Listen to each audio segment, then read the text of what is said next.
말씀을 전해주실 강사 목사님 잠시 소개드리겠습니다.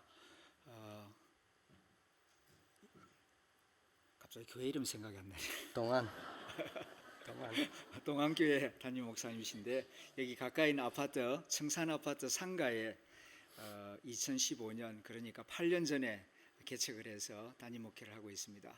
오늘 목사님 우리 교회 오셔서 말씀을 전하셔서 그 교회 성도들 우리 교회 오셔서 함께 예배를 드리고 있습니다. 시각장애인이시기 때문에 저는 원고를 가지고 설교를 하는데 목사님은 이 점자 정보 단말기를 앞에 두고 또 귀에 블루투스를 꽂고 준비된 말씀을 전하실 때 하나님의 은혜가 함께 하실 줄로 믿습니다. 아멘. 할렐루야. 예.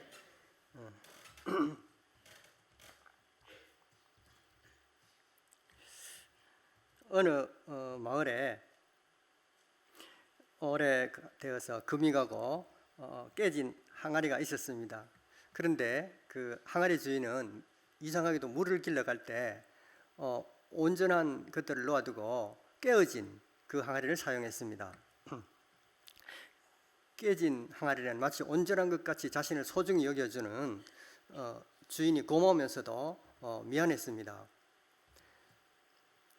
어느 날 깨진 항아리가 주인에게 물었습니다. 주인님, 온전한 항아리도 많이들 있는데 왜 다 놓아두고 저를 사용하십니까? 저는 사용 가치가 별로 없는 물건인데요 하니까 주인은 이 물음에 대해서 아무런 말도 대답도 하지 않은 채 계속 길을 걸어 나갔습니다. 그리고 계속 걸어가다 어디쯤에선가 걸음을 멈추면서 주인이 부드러운 목소리로 이렇게 말했습니다. 얘야, 우리가 걸어온 길을 한번 돌아보렴. 그제야 물 항아리는 자기들이 물을 길어 오던 그 지나온 길을 돌아보았습니다.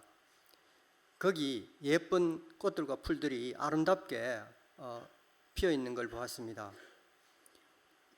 이 메마른 길가에 피어난 예쁜 꽃들은 그 깨어진 항아리 틈새로 새어 나온 물을 먹고 자란 것들이었습니다. 깨진 항아리는 거기 피어난 풀과 그 꽃들을 보면서 왜 주인이 물을 기르러 올 때마다 자신을 사용했는지를 깨달았습니다. 고린도후서 4장 7절에 이런 말씀이 있습니다. 우리가 이 보배를 질그릇에 가졌으니 이는 심히 큰 능력은 하나님께 있고 우리에게 있지 아니함을 알게 하려 함이라 말씀하고 있습니다. 그렇습니다. 예수님 같은 그 큰 보배가 저 같은 이 질그릇 같은 속에 그 말씀이 들어오므로 제가 감히 이 자리에 설 수 있게 되었습니다. 저는 부족한 것이 많은 사람입니다. 그리고 앞을 못 보는 시각장애도 있습니다. 시장에 내다 놓는다 해도 팔리지 않을 물건처럼 흠도 많고 또 여러 가지 결점이 많은 그런 보잘것없는 저도 쓰임받고 있다는 생각을 하면서 그런 내용이 있는 복음성가가 있는가를 찾아보던 중에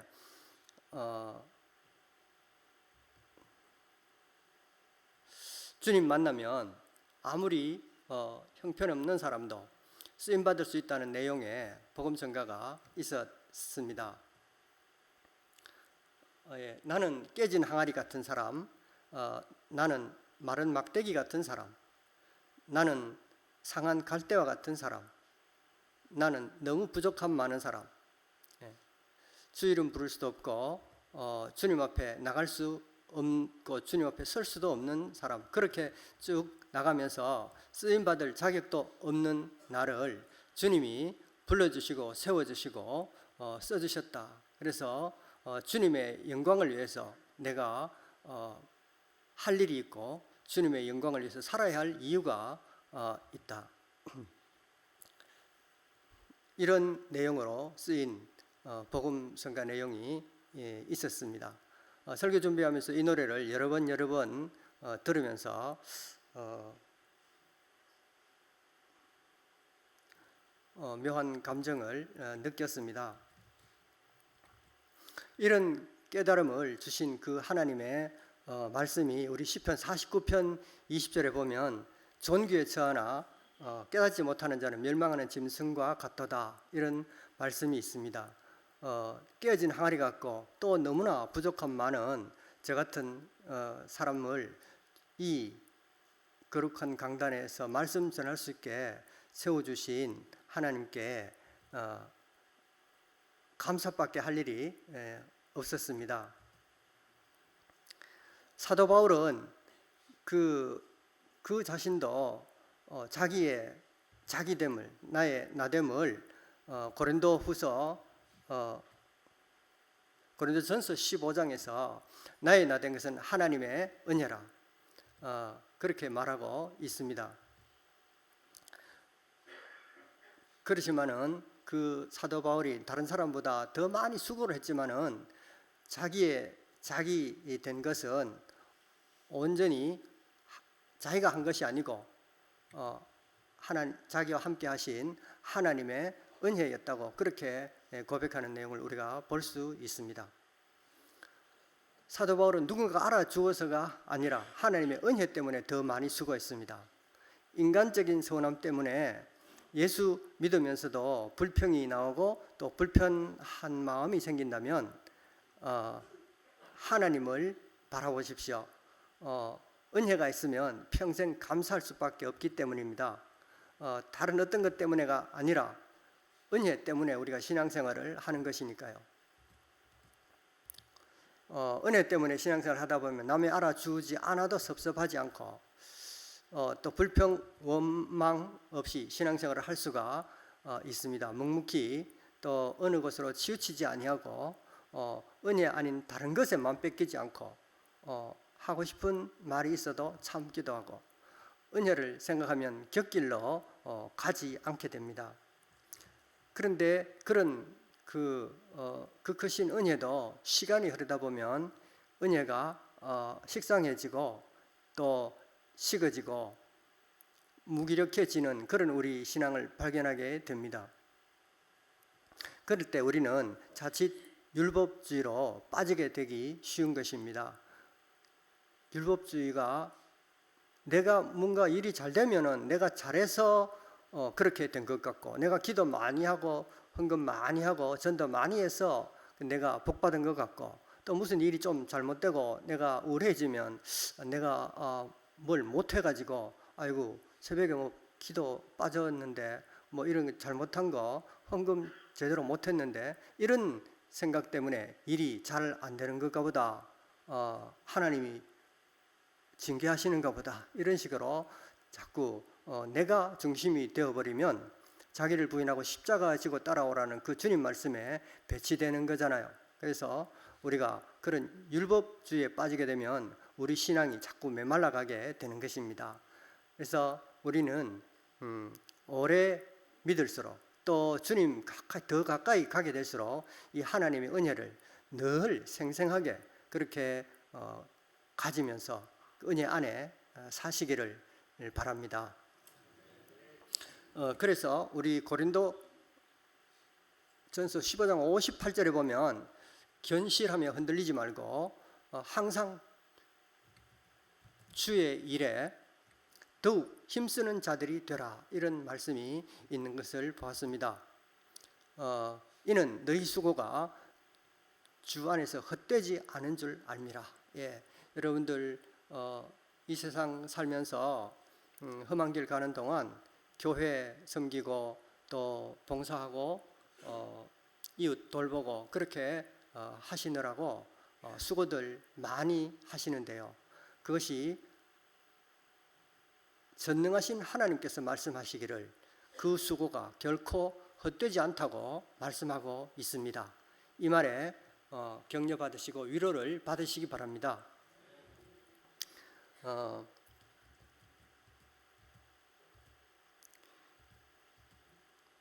그러니까 우리의 모든 일은 내가 하는 것이 아니요, 우리 주님이 나로 하여금 하게 하는 것입니다. 그것이 은혜입니다. 내가 하면 그건 공로지 은혜가 아니지 않습니까?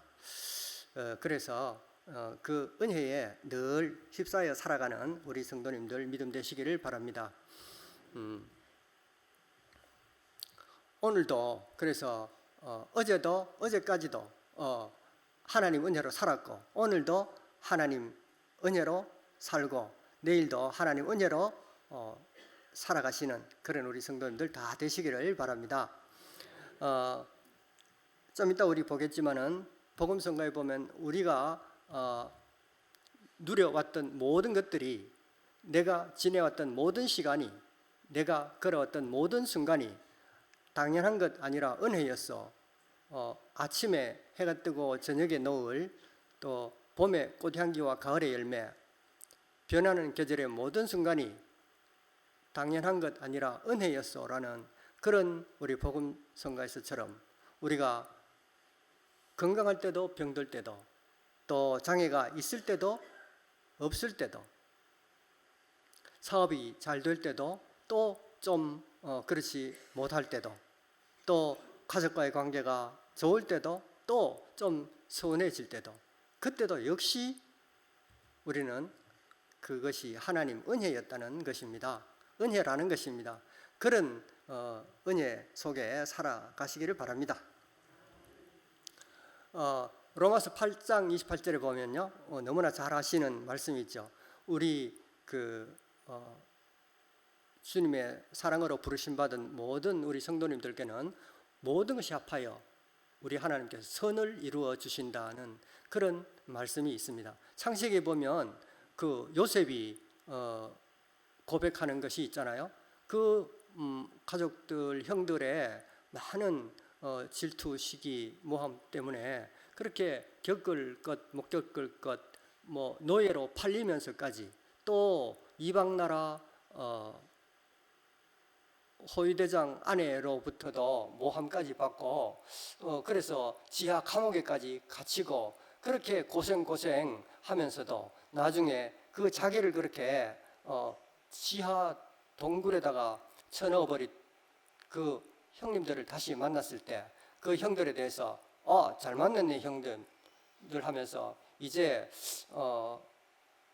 이렇게 보복하는 그런 말이 아니라 형들은 나를 죽이려 하였으나 그러나 하나님께서는 그 모든 악들을 선으로 바꾸어서 여러분들의 생명을 건지려고 나를 이곳에 먼저 보내주셨습니다. 이렇게 형들에게 우리 하나님이 선하신 하나님이심을 그렇게 증거한 것을 볼 수가 있습니다. 그것처럼 우리의 모든 형편이 지금 어렵고 또 내 뜻대로 내 계획대로 되지 않는다 할지라도 그것이 종국적으로는 하나님의 은혜 안에 이루어져 가고 있는 일들이고 또 그것이 하나님이 내게 허락한 일이므로 종국적으로는 그것이 내게 은혜가 되는 일이고 복이 되는 길이라는 것을 우리 말씀 속에서 볼 수가 있습니다.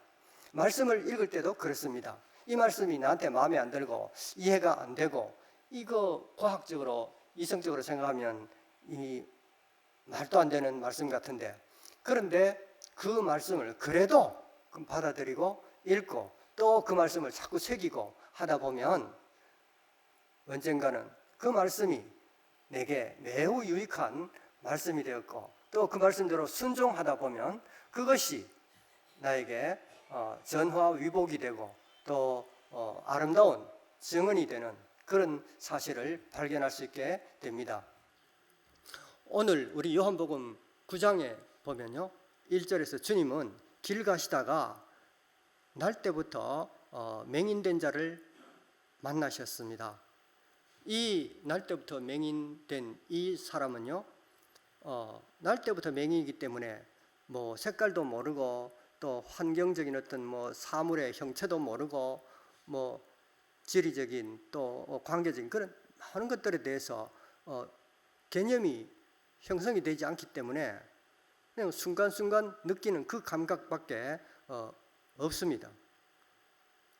그러니까 이 날 때부터 맹인된 이 사람은 지금 벼랑 끝 인생이나 마찬가지입니다. 매일매일 구걸을 해서 먹고 살 수밖에 없고, 그래서 사람들로부터 이리 치이고 저리 치이고, 그리고 관로밖에 내어놓아도 아무 뭐라고 할 사람이 없이 늘 변두리 인생을 살아가야만 했던 그런, 아무도 주목하지 않는 그런 사람이었습니다. 누구나 그런 사람으로 살고 싶지 않은 그런 사람이었죠. 그런데 우리 주님께서는 그런 사람을 지금 주목해서, 주의해서, 집중해서 그를 찬찬히 뚫어지게 바라보고 있습니다. 우리 주님은 이 세상에 오실 때에 건강한 자에게는 의사가 필요 없지 않느냐, 병든 자에게라 필요 없다. 나는 의인을 부르러 온 것이 아니고 죄인을 부르러 왔다. 이렇게 말씀하시면서 그런 장애에 있고 낮은 데 처해 있고 또 소외되기 쉬운 그런 사람들을 위해서 주님 오셨다고 말씀하셨습니다.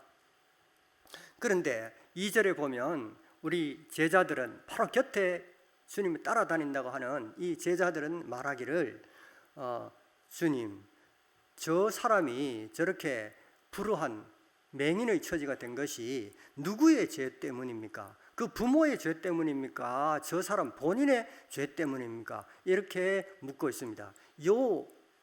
우리 주님은 1절에서 세상에서 버림받고 구겨져 버린 그런 인생을 관심 있게 보고 있는데 비해서 2절에 우리 제자들이 말하고 있는 이 시각은 바로 세상이 추구하는 시각인 것입니다.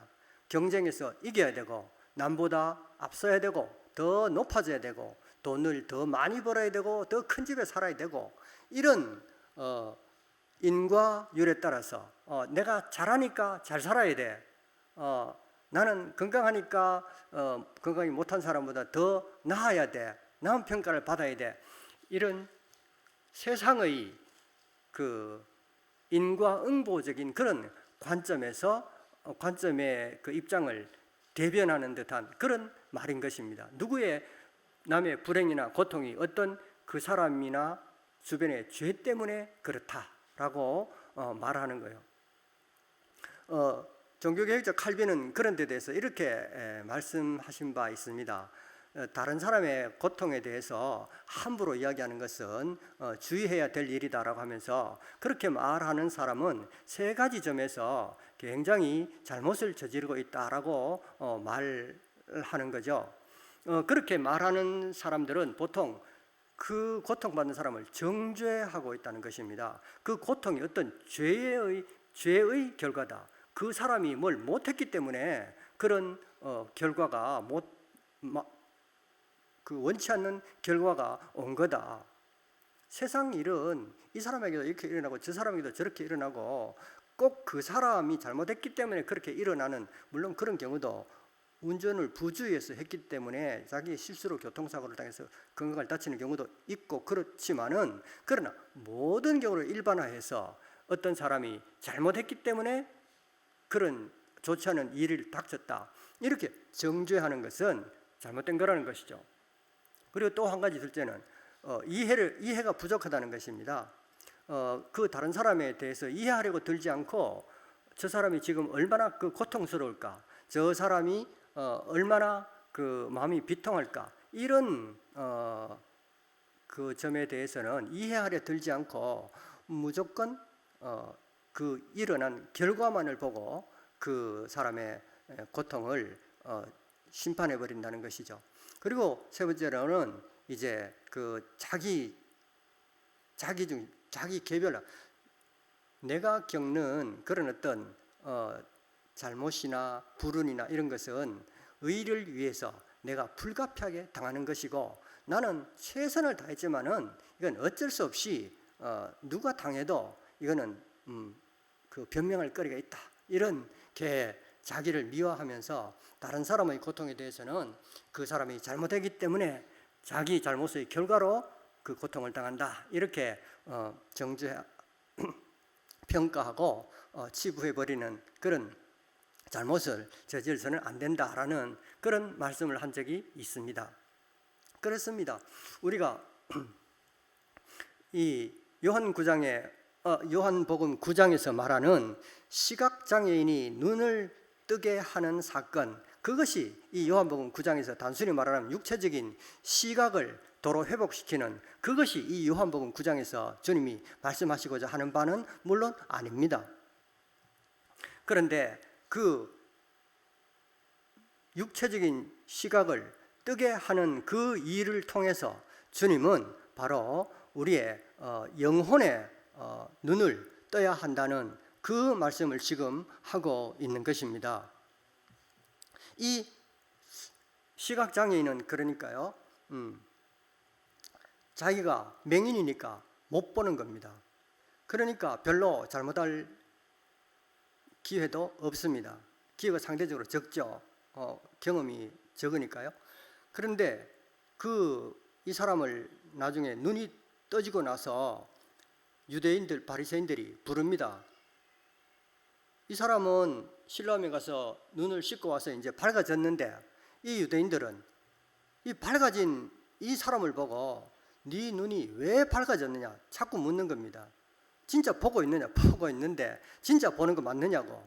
그렇게, 그리고 누가 그렇게 보게 해주었느냐. 이 바리새인들은 이 사람이 눈을 떴는 그 사실이 경이롭거나 뭐 이것이 하나 전능하신 어떤 메시아가 한 일이구나, 이렇게 이해를 하려고 드는 것이 아니라, 그 떠준 그 사람이 안식일을 범해서 안식일 날 이런 사역을 한 건 아닌가, 이런 시각으로 예수님에 대해서 꼬투리를 잡고자 하는 그런 빌미를 이 시각장애인에게서 듣고 싶어서 그 시각장애인이 예수님을 뭐라고 말하느냐 하는 그것만 지금 신경을 쓰고 있는 것입니다. 그래서 이 다그침을 받던 시각장애인이 나중에 전국적으로는 창세 이래로 시각장애인이 눈을 떠주게 해는 사람이 없었고 눈 떴다는 사람 이야기를 들은 적이 없는데, 이렇게 내가 못 보다가 보는 일을 해주신 그 분은 하늘에서 오신 분이 분명하다. 그러니까 예수님이 메시아라는 것을 증언한 겁니다. 그러니까 유대 종교 지도자들은 그를 파문해 버렸습니다. 쫓아냈다고 성경에 나와 있는데요, 쫓겨났다고 되어 있는데, 그 쫓겨난 게 유대 공동체에서 파문해 버린 것이죠. 그러면 뭐 구걸도 못하고 그 사회에서 살 수가 없게 되는 것이죠. 그런데 문제는 그때 주님이 그를 찾아오셨습니다. 그리고 이 시각장애인이 누구시니까 나는 그 메시아라는 사실을 주님이 밝힙니다. 그러자 이 시각장애인은 곧바로 땅에 엎드리면서 내가 주를 믿나이다 이렇게 하면서 그에 대한 경배를 표현합니다. 그럴 때 우리 주님은 그에게 그렇게 공공에 처했을 때 다시 찾아와 주셨고, 그러나 이제 주님이 찾아오셔서 말씀을 해주시니까 눈뜬 이 시각장애인은 이제는 유대인들이 그 시각장애인을 저 앞에는 파문했지만, 이제는 이 시각장애인과 예수님이 도로 유대 공동체 그 종교 지도자를 대해서 파문해버리는 것과 마찬가지로 그들을 아주 우스운 그런 지경으로 떨어지게 만들어 버리는 거죠. 주님 하시는 말씀이, 이 맹인은 자기가 못 본다고 하니까 내가 보게 해 주는데, 너희들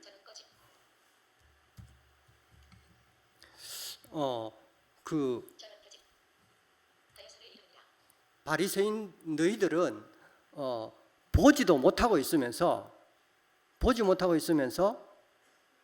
이 눈뜬 시각장애인은 주님이 자기 앞에서 자기가 메시아라고 밝혔을 때 그 앞에서 부복하면서 내가 주를 믿나이다 이렇게 경배했거든요. 그러니까 주님을 알아본 거잖아요. 그런데 이 유대 종교 지도를 가장 성경을 많이 알고 또 종교심이 가장 열심이고 그런 사람들임을 자처하면서 메시아가 바로 앞에 있는데도 주님에 대해서 전혀 못 알아보고 모세가 나와 같이 있다 하니까 당신 나이가 몇인데 모세 얘기를 지금 하는 거냐 하면서 아주 과학적이고 이성적으로 그렇게 주님을 거부하고 하는 걸 볼 수가 있습니다. 그러니까 자기들은 본다고 하는데 실제로는 보지 못하고 있습니다. 그러니까 주님 말씀하시기를 너희들은 본다고 보지도 못하면서 본다고 하니 여전히 너희 죄가 그대로 있도다. 이렇게 말씀하시면서 요한복음 9장이 끝나는 것을 볼 수가 있습니다.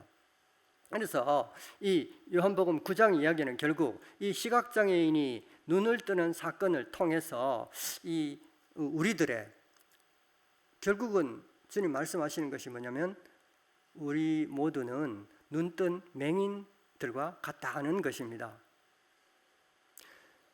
주님을 본다고 하면서 또 교회에 다닌다고 하면서도 우리는 여전히 시기하고 또 욕심에서 자유롭지 못하고 우리의 탐욕 여러 가지 죄악들로부터 자유롭지 못한 그런 삶을 살고 있습니다. 그래서 우리는 보지 못하고 있으면서 주님 말씀을 우리가 늘 읽고 또 예배 드리고 기도하고 하면서 우리는 그 주님을 제대로 따르지 못하고 있으니까 우리는 본다고 하면서 보지 못하고 있는 눈뜬 시각장애인이라는 그런 말씀이죠. 그래서 그런 시각장애인들을 주님은 이제 이 세상에 오셔서 눈뜬 맹인들인 너희를 내가 눈을 떠주게 하겠다. 그것이 주님의 의도이고 그 뜻이 어디에 나타났냐면 요한복음 9장 3절에 보면요. 아까 2절에 제자들이 저 사람의 죄가 부모 죄 때문입니까? 자기 본인의 죄 때문입니까? 물었을 때 주님은 대답하시기를 그것이 그 부모나 그 자신의 죄 때문이 아니다 라고 말씀해 주셨습니다. 분명하게 심판을 해 주신 거죠. 죄 때문에 저 사람이 시각장애인이 된 것이 아니다. 죄 때문에 저 사람이 불우해진 것이 아니다. 죄 때문에 저 사람이 부도난 것이 아니다. 죄 때문에 저 사람이 저렇게 마음이 슬픈 것이 아니다. 억울한 일을 당한 것이 아니다라고 말씀해 주셨고요. 그리고 한 가지는 그를 통해서 그러면 왜 그 사람이 저렇게 시각장애인 되었습니까? 다들 멀쩡히 다들 보는데요.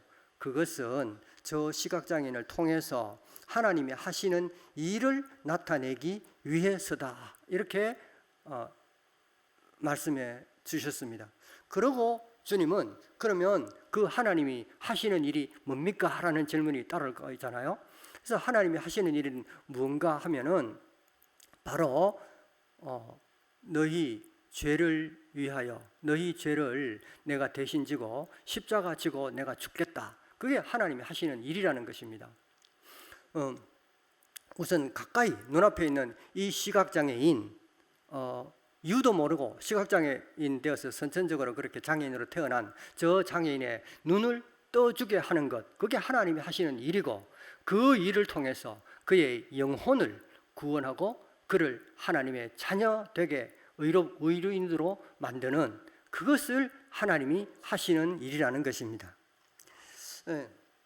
그렇게 하시면서 주님께서는 이제 지금 주님 계실 때가 지금 낮인데 낮에 우리가 그 일을 해야 된다. 전도하고 또 예배드리고 복음 전하고 이 일을 주님 계실 때 낮에 해야 된다. 시간에 대해서 말씀하고 있죠. 그 3절에 하나님이 하시는 일이라고 했으니까 하나님이 하시는 일이 뭡니까? 창조하셨잖아요. 그래서 이 시각장애인에게 재창조를 하고 있는 것입니다. 보지 못하니까 무능합니다. 아무것도 하지 못합니다. 아무것도 할 수 없어요. 그로 하여금 능력 있게 살아갈 수 있도록 믿음 안에서 살아갈 수 있도록 메시아를 발견하도록 그렇게 그의 영혼을 재창조하는 그런 일을 하시고 그것이 하나님이 하시는 일이라는 것입니다. 그것을 그 시각장애인을 통해서 하고 시각장애인을 통해서 하시려는 것이 뜻이라고 말씀하시면서 그 시각장애인의 눈을 뜨게 해 주십니다. 그리고 이 시각장애인의 눈을 떠주게 하실 때 그 뭡니까?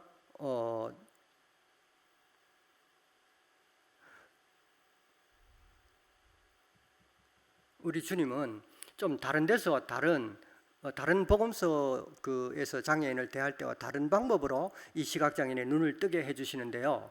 진흙에 이렇게 침을 뱉어가지고 그걸 이렇게 만지작거려서 그것을 시각장애인 눈에 착 발라주면서 실로암에 가서 씻으라 이렇게 말씀하십니다. 다른 데서는 보통 보면 네 믿음대로 되리라, 네 소원대로 되리라, 네 죄사함을 받았다 이렇게 말씀으로 하시거나 안수기도 손을 대서 하시거나 하는 그 정도였는데 여기서는 진흙으로 그냥 눈에다가 확 발라준 것입니다. 그것은 무엇이냐 하면은 이 시각장애인으로 하여금 나는 확실히 시각장애인입니다 이것을 드러내게 만드신 거예요. 시각장애인들 지팡이 안 짚고 그냥 이렇게 걸어가면요 몇 걸음 이렇게만 걸을 적에는 똑바로 방향을 잡아서 가게 되면 저 사람이 시각장애인인지 아닌지 모르잖아요. 그래서 그렇게 해서 만일 눈을 뜨고 왔다면은 그 사람이 시각장애인인지 아닌지 의심되는 상태에서 떴으니까 그것이 주님이 하신 사역인지 주님이 무슨 일을 하셨는지 알 수가 없거든요. 근데 이 사람이 확실하게 이제 공표를 해 버린 거예요. 나도 지팡이를 짚기 전에는 시각장애인 아닌 것처럼 이렇게 걸어 다니고 그렇게 했던 적이 많은데요. 지팡이를 일단 짚으면 뭡니까? 나는 시각장애인입니다. 이걸 여러 사람 앞에 공표하며 다니는 거거든요. 그리고 이 시각장애인도 주님이 진흙을 눈에 콱 바르면서 실로암에 가서 씻으라 이렇게 말씀하시니까 이건 이 사람이 시각장애는 확실히 맞다라는 것을 여러 사람 앞에 드러내고 폭로하는 것입니다. 그리고 이 사람은 실로암에 갔습니다. 실로암이라는 위치는 그 예루살렘 도성에서 굉장히 낮은 지대에 위치하고 있습니다. 그러니까 높은 지대에서 낮은 지대로 이렇게 내려가야 하는 것입니다. 낮은 자의 자세로 임할 때 우리 주님의 은혜가 임하는 것입니다. 그리고 내려가서 또 이렇게 물가에 가서 손 뜨려면은 이렇게 무릎을 꿇고 부복하는 자세가 되어야 될 것이고, 그리고 낮은 자세로 엎드려서 고개를 숙이고 손으로 이렇게 물을 떠야 했을 것입니다. 그리고 이렇게 손을 물을 담아서 눈에 비비는 그런 동작, 그런 노력을 아마 한 다음에 눈이 떠졌을 것입니다. 그렇게 실로암에 가서 씻고 눈이 밝아서 왔습니다. 그러니까 우리 주님이 말씀하시는 것은 요한복음 그냥 41절에 보면 너희가 본다고 하니 이렇게 말하고 있거든요.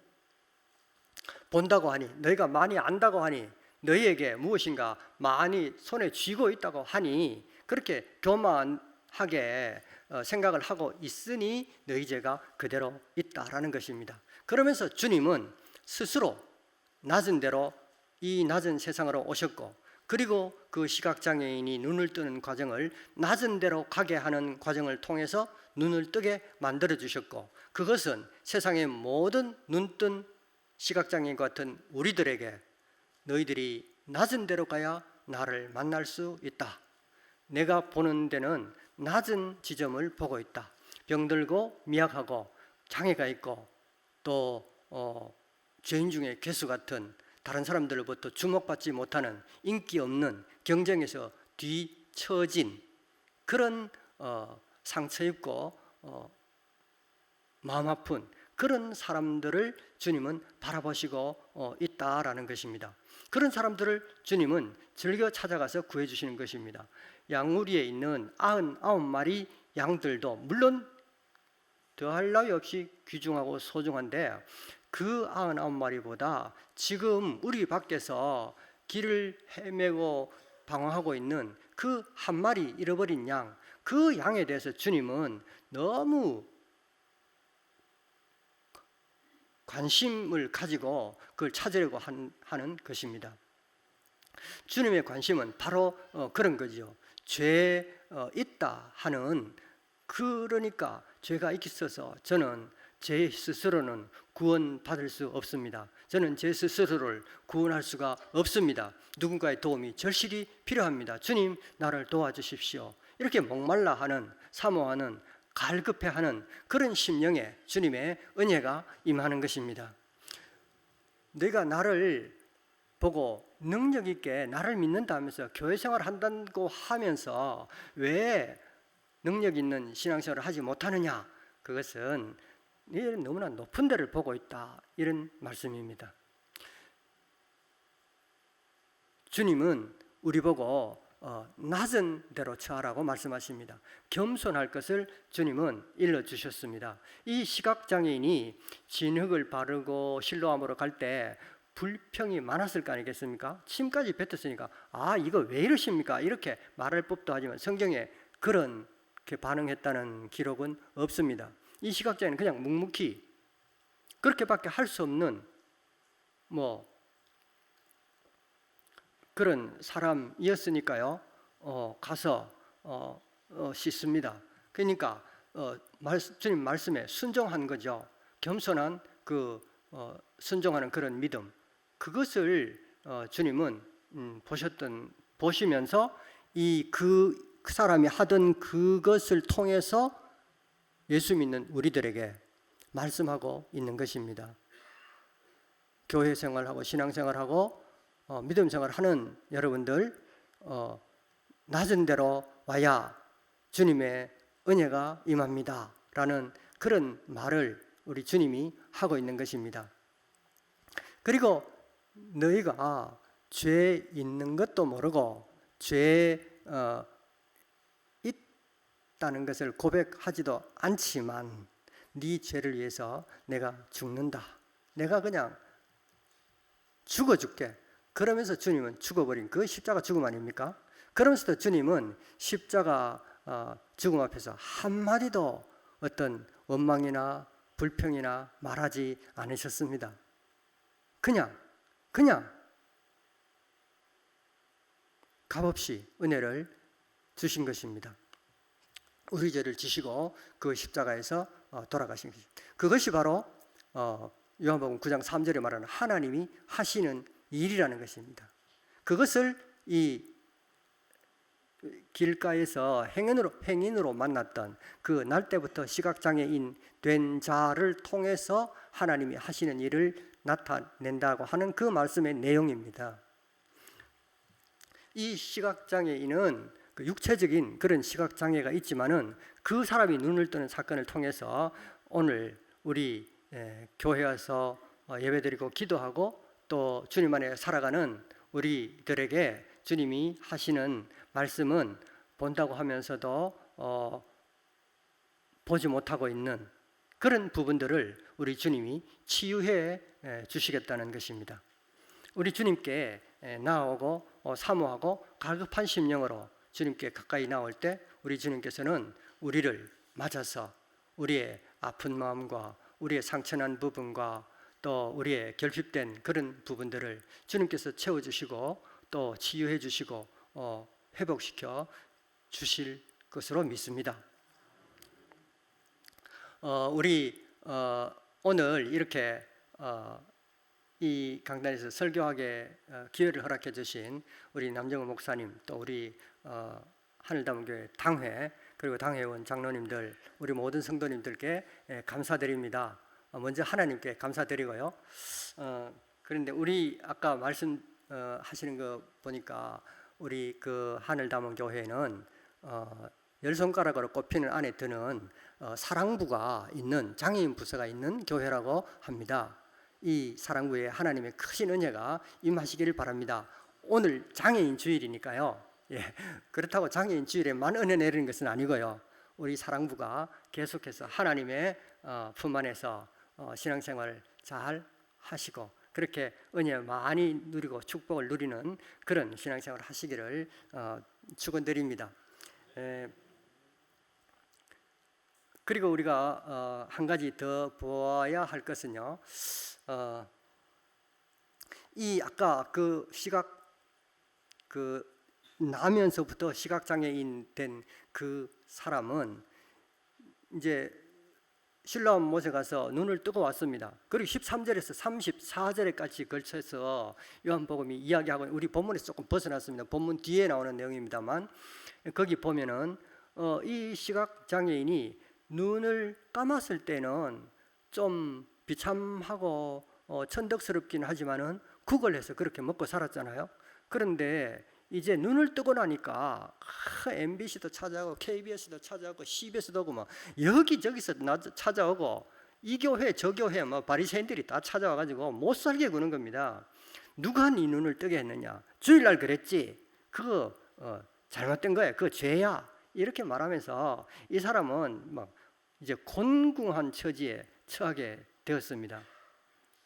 그러니까 이 사람 입장으로 보면은, 눈을 감았을 때는 눈을 감은 맹인이었기 때문에 사회로부터 소외당하고 사회로부터, 공동체로부터 쫓겨난 것 같은 삶을 살았고, 이제 눈을 뜨고 오니까 종교 지도자들로부터 다시 쫓겨나는 그런 신세가 파문을 시켜버리니까 유대사회에서 쫓겨나는 그런 신세가 되어버린 것입니다. 이 사람의 인생은 그냥 나는 그 자체, 나는 것으로 인해서, 세상에 온 것으로 인해서 계속 쫓겨난 삶으로 그냥 살아갈 수밖에 없는 그런 그 인생의 모습인 것입니다. 우리의 모습이 바로 그런 것입니다.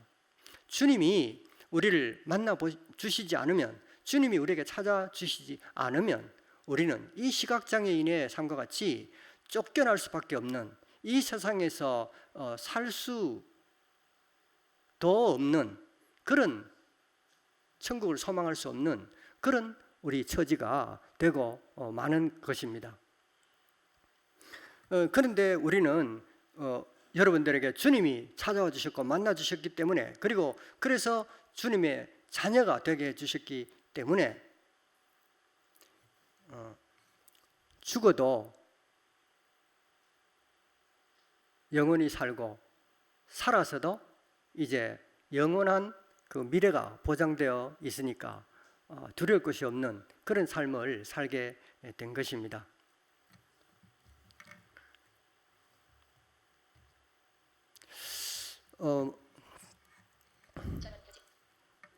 예. 원하기는 이 기계가 제대로 말을 잘 듣지 않습니다. 꼭 내 모습 같아요.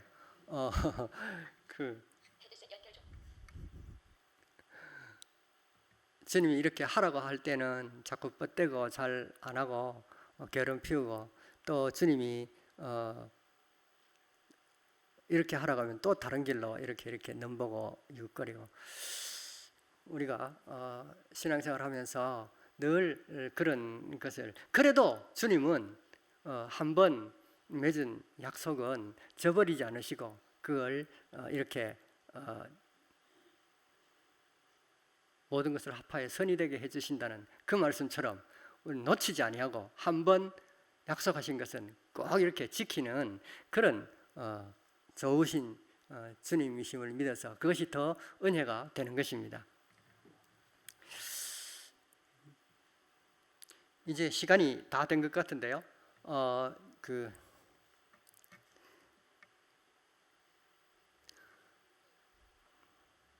우리가 이 세상에 신앙생활을 하면서 맹인으로 살 때도 있고, 또 눈뜬 맹인으로 살 때도 있습니다. 그러나 그 어떤 경우로 할지라도 우리가 주님 안에서 우리가 전능하신 주님을 믿는다면, 전능하신 주님이라고 할 때 전능이라는 것이 무엇입니까? 우리의 형편이 어떠하든지 간에 그건 상관이 없는 것입니다. 주님이 전능하시기 때문에, 그리고 내가 주님을 바라보고 있기 때문에 나를 보고 있는 것이, 불완전한 나를 보고 있는 것이 아니고 전능하신 주님을 바라보고 있기 때문에, 그 전능하신 주님만 계시면 나의 불완전함과 나의 결핍과 그런 것에 대해서는, 그것 때문에 내가 우울해지거나, 그것 때문에 낙심하거나, 그것 때문에 신앙적인 열심이 떨어지거나 할 필요가 없는 것입니다. 전능하신 주님이 나를 붙들고 있는 것입니다. 이것을 믿으시고 모든 두려움을 떨쳐버리시고, 그리고 모든 의심과 모든 염려를 떨쳐버리시고, 그리고 작은 일로 인해서 스트레스 받지 마십시오. 만병의 근원이 스트레스라고 합니다. 이런 스트레스를 받지 마시고 신앙생활을 기쁘고 즐거운 그런 생활을 하시기 바랍니다. 우리 주님은 그런 우리로 주님의 자녀된 우리로 하여금 그렇게 기쁘고 즐거운 행복한 신앙생활을 하기를 기대하시면서 우리의 눈을 떠지시기를 그렇게 성령님께서 우리를 위해서 기도하고 계시는 것을 믿으시기 바랍니다. 이런 그 은혜가 우리 성도님께 다 함께 하시기를 축원드립니다.